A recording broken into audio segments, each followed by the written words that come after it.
Today, we're building a Dutch-style aquascape that looks incredible. We'll be working with rare plants, all the way down to plants that you've probably got at home in your tanks. From smart substrate layering to pro-level tips, all in about 12 minutes of video. You'll learn how to set up your Dutch-style aquascape for longevity and for that aesthetic pop. And I'm going to be learning it right alongside you. We've got a special guest who will be sharing his 12 years of knowledge, teaching both you and I what to look for in our plants and what not to do so that we can skip the years and get straight to the fun stuff. There are two main elements to a Dutch-style aquarium: the plants and the substrate. If we drew the tank here, have a focal point of green lower plants through here, and then outwards from there, we have waves of plants going out towards the back, and we manicure and trim those plants appropriately. And that way, this aquascape is all about the beauty of aquatic plants.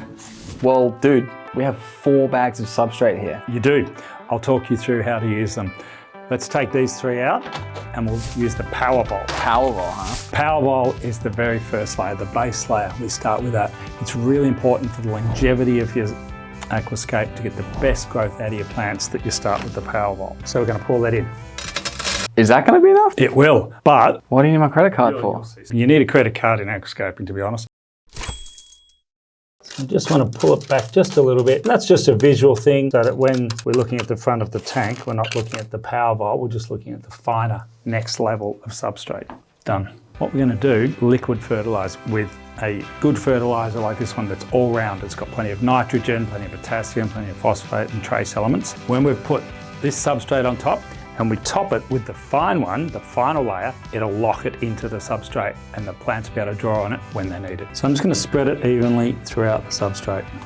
This is the second layer. This is the Rio Wetland Artist Dark. We're going to put it around the edges and then we're going to put a second bag through the top. I suspect we're going to need 3 bags for this. Evenly throughout, slightly slope towards the back. We're going to use the third bag as we plant. So let me show you how a professional aquascaper chooses their plants. We need to lay a little bit of each plant out so we understand what the arrangement looks like, how the colours relate, how the shapes of the different plants relate. Now, we're going to design the layout.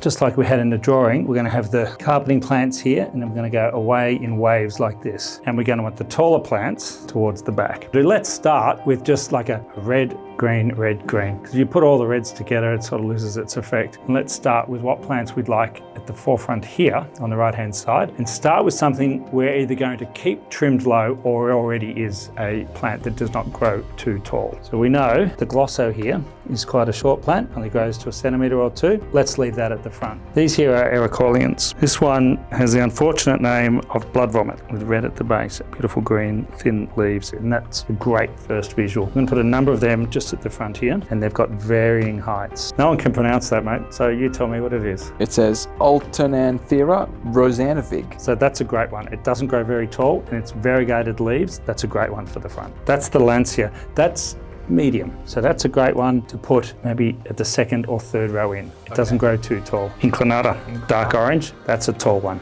Okay. Your guess is as good as mine at this point. I can't remember what it is. Just gently prying them apart.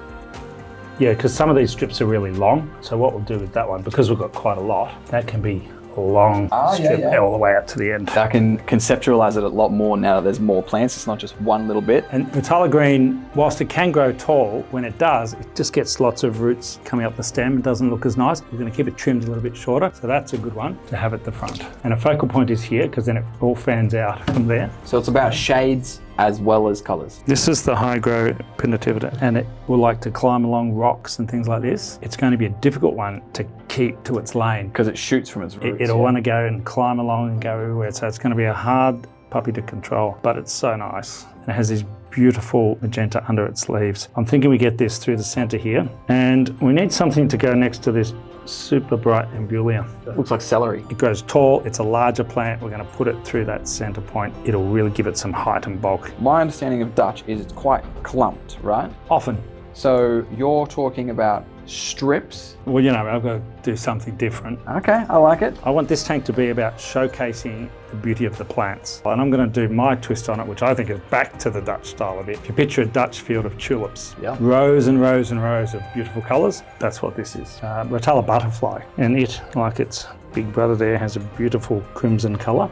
That, I think, would be a really nice one to have. It doesn't grow too tall and it's small and dainty, so maybe we have it a strip through here. Rotala macaranda. So this is the plain red. So let's not put them next to each other. You could split them with some green, or you could put it somewhere else. I like the look of that leaf in comparison with that one because that's real thick and bulbous, and this is real fine. And this is the narrow Ludwigia. You can see the leaf. Similar colour plant, but a narrow and a fatter shaped leaf. We're getting there. What is this one? Rotala Vietnam. It doesn't grow terribly tall. When it does, it gets leggy and has lots of roots. So we actually want to keep that reasonably close to the front, you know. Will it grow bigger than the lobelia? About the same, but the lobelia is much chunkier leaf and this is a fine leaf. We'll trim them to roughly the same height. Rotala ruby? It grows quite tall. Probably want that through the middle here. So then over there it looks like it's just about finished then. Oh look, we missed one of my favourites. This is Pygostemon stellata. Spiky boy. It has this beautiful, beautiful purple leaf. It grows quite tall. I think we're running out of space, Brady. I think you're right. This is glandulosa. Now this, whilst it will grow tall, when you keep it short to about 10 centimetres, it's this amazing purple. So we want that somewhere near the front as well. So what are the chances here that we're going to get snails in this tank?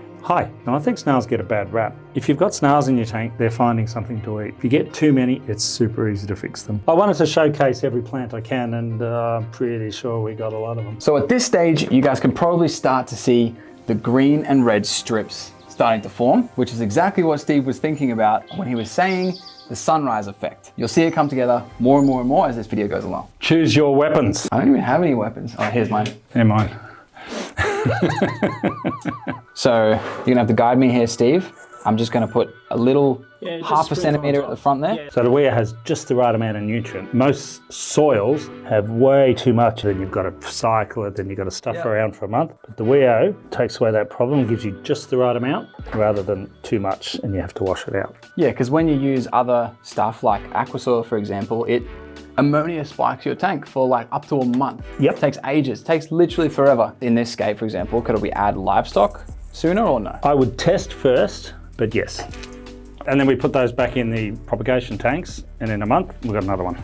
Oh, smart as. So my goal right now is to make a really thin strip following Steve's instructions to a T, so that we've got red strip, white green, and then red green, all going away from like a star point in the center here. At the front of the tank, you're gonna trim these plants short. So even though all these plants will grow at the same rate, Steve's gonna trim low here, and then slowly ramp it up as it goes to a big mound at the back. That really Dutch flourishing look. Now that I've planted these, I'm putting a fine layer of the artist wetland on the top, and that'll give it a little bit of nutrient, and the fine granule here will hold the plants down so they don't float on me, and that's after I've actually put them into the substrate, and that'll also cloud the water quite a bit, but as soon as I turn the filter on, it'll come good in a day. It's gonna be a very dense ambulia section, which is good. That's my favorite plant in terms of like in a Dutch style aesthetic, because it's like a fan, it looks awesome. Is it one of the plants that needs CO2? Well, technically speaking, all plants need CO2. I think if I could correct it, it's to say that does it need additional CO2? Now that we've dusted a centimetre over the entire tank, we get to fill this bad boy. And a really good tip that we always use is when you're filling the tank, to stop holes being dug by the jet of water, put down the bag that you've bought your kit in and it'll disperse the pressure of the water evenly. Which means, and it's working right now, you get a really clear fill rather than a dirty tank the moment you fill it.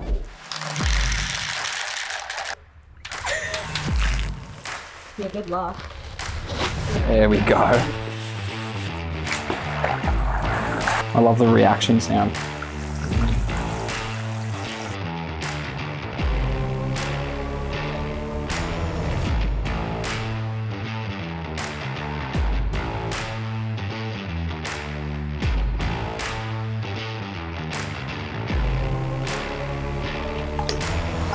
Beauty! So you've got yourself a beautiful skimmer and it's not skimming and your tank's all dirty.